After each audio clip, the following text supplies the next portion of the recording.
हर हर मोदी, घर घर मोदी। 25 में बिहार, 26 में बंगाल, একদম বাঙ্গাল। সবাই বসেছিল, মানে বিহার হেরে যাবে বিজেপি। আর তৃণমূল নেতারা ভেবেছিল বাজিগুলো সেই লেভেলের বাজি ফোটাবো, মাঠে ঘাটে সব জায়গায় ফোটাবো, আর বিজেপি করে যারা তাদের পিছনে লাগবো। তো পুলটো ভরে গেছে, তৃণমূল নেতাদের পেছনে এতটা বড় বড় বাঁশ ভরে গেছে। ভাই বিহার জিতে গেছে, এবার দেখছে দিদির গদি কী করে বাঁচাবে। আর হচ্ছে না, अगली बार बंगाल में बिहार का जैसा इतना आसन मिलेगा भाई। अभी भी समय है, तृणमूल छोड़ दो, नॉर्मल में रहो, ठीक है।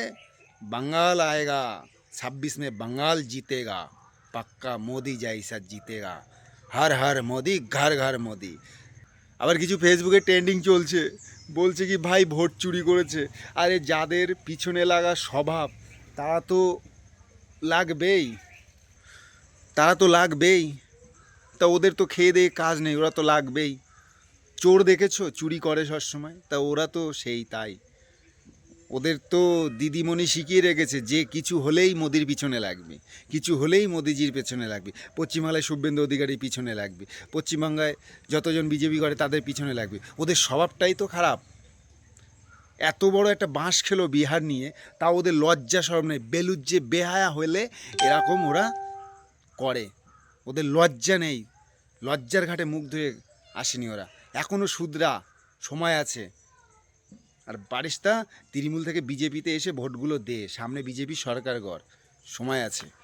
বাজি কি করবি, সব বাজিগুলো কিনে রেখেছিলি তৃণমূলের নেতারা, পিছনে ফোটা, পড়াস পড়াস, পিছনে ফোটা, পিছনে বাজি ফাটা, ঠিক আছে।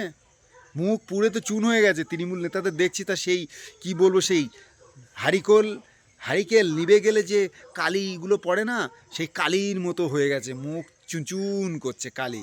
তো বেশি বকবো না, এখন আবার আবির টাবির খেলতে যাবো পার্টি অফিসে। বিজেপি জিতেছে বিহারে, আমরাও তো 26-এ জিততে হবে, তার আগে টেলারটা করে আসি। তো ভাই ভালো থাকবেন সবাই।